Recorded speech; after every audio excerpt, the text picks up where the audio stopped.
جب نبی صلی اللہ علیہ وسلم کی زندگی بہت ہی مشکل ہونے لگی مکہ کے اندر، تو اللہ نے نبی صلی اللہ علیہ وسلم کو ہجرت کا حکم دیا۔ ہجرت سے پہلے کفار مکہ نے نبی صلی اللہ علیہ وسلم کے گھر کو گھیر لیا، لیکن اللہ نے انہیں اندھا کر دیا اور رسول اللہ نے اپنا وہ گھر حضرت ابوبکر کے ساتھ چھوڑ دیا۔ اور اگلی صبح جب کفار مکہ کو پتا چلا کہ نبی صلی اللہ علیہ وسلم جا چکے ہیں اور ان کے بستر پہ ان کی بجائے حضرت علی سوئے ہوئے ہیں، تو ان لوگوں نے نبی صلی اللہ علیہ وسلم کا پیچھا کرنے کے لیے اپنے کچھ آدمیوں کو ان کے پیچھے روانہ کر دیا، جس میں سے ایک عرب کا ماہر کھوجی سراقہ ابن مالک بھی تھا، جو کچھ بھی ڈھونڈ سکتا تھا۔ اس نے کہا کوئی پریشانی کی بات نہیں، میں انہیں ڈھونڈ لوں گا۔ نبی صلی اللہ علیہ وسلم اور حضرت ابوبکر اپنے راستے جا رہے تھے کہ انہوں نے سراقہ ابن مالک کے گھوڑوں کی آواز سنی۔ آواز سن کر وہ ایک گفا میں جا کے چھپ گئے جو مکہ کے پاس ہی تھی۔ اس گفا میں ایک بہت ہی بڑا سوراخ تھا جس سے کوئی بھی انہیں آسانی سے دیکھ سکتا تھا۔ سراقہ کو اپنی طرف آتا دیکھ کر نبی صلی اللہ علیہ وسلم نے اللہ سے دعا کی تو سراقہ ابن مالک کا گھوڑا رک گیا۔ سراقہ ابن مالک پریشان ہو گیا اور سوچنے لگا یہ کیا ہو گیا۔ اس نے کہا او محمد صلی اللہ علیہ وسلم، اللہ سے دعا کیجیے اور میرے گھوڑے کو آزاد کر دیجیے، میں آپ کا پیچھا اور نہیں کروں گا۔ آپ صلی اللہ علیہ وسلم نے اس کے گھوڑے کو آزاد کر دیا، لیکن وہ پھر بھی آپ کی طرف آنے لگا، تو آپ نے پھر سے دعا مانگی اور اس کا گھوڑا پھر رک گیا۔ تو سراقہ نے کہا کہ دعا کیجیے اور مجھے جانے دیجیے، میں یہاں سے چلا جاؤں گا اور جو بھی آپ کا پیچھا کر رہا ہے میں انہیں بھی بھٹکا دوں گا۔ نبی صلی اللہ علیہ وسلم نے سراقہ کو اپنی طرف بلایا اور فرمایا اے سراقہ، تیرا کیا حال ہوگا اس دن جس دن کسریٰ کے کنگن تجھے مومنوں کی طرف سے مال غنیمت کے طور پہ پیش کیے جائیں گے۔ یہ سن کر سراقہ اپنے سر کو کھجانے لگا اور کہنے لگا اس بندے نے بھی کیا کہا ہے، یہ بندہ بھی گفا میں چھپ رہا ہے، ہر کوئی اسے مارنے کی تلاش میں ہے اور اس کا کوئی سہارا نہیں ہے، کوئی مددگار نہیں ہے، اور یہ مجھ سے کہہ رہا ہے کہ اس دنیا کے سب سے بڑے بادشاہ کیسر کے کنگن مجھے دیے جائیں گے۔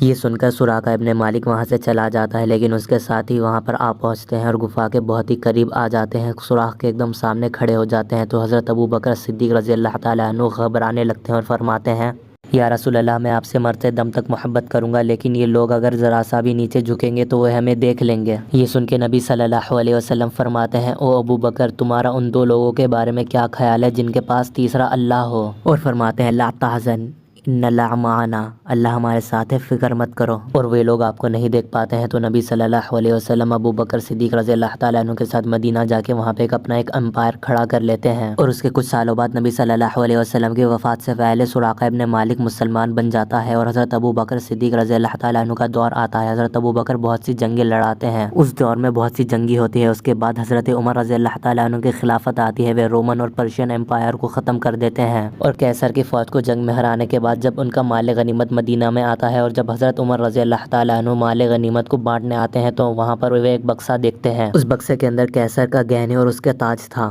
حضرت عمر اس کنگن کو دیکھتے ہی کہتے ہیں کہ جلدی سے سراقہ کو میرے پاس لے کے آؤ۔ اور جب سراقہ ابن مالک آتا ہے تو حضرت عمر اس کے پاس جاتے ہیں اور فرماتے ہیں کہ یہ کنگن کیسر کا ہے، یہ میں تمہیں دے رہا ہوں جیسا کہ نبی صلی اللہ علیہ وسلم نے وعدہ کیا تھا۔ اس کنگن کو اپنے ہاتھ میں لے کے سراقہ ابن مالک رونے لگے اور سوچنے لگے کہ وہ وعدہ جو نبی صلی اللہ علیہ وسلم نے مجھ سے کیا تھا وہ آج پورا ہو رہا ہے۔ سراقہ ابن مالک نہیں سمجھ پائے کہ اس وقت نبی صلی اللہ علیہ وسلم کیا فرما رہے ہیں، اور حضرت ابوبکر رضی اللہ تعالیٰ عنہ بھی نہیں سمجھ پائے تھے، لیکن اللہ کے فیصلے اللہ ہی بہتر جانتا ہے۔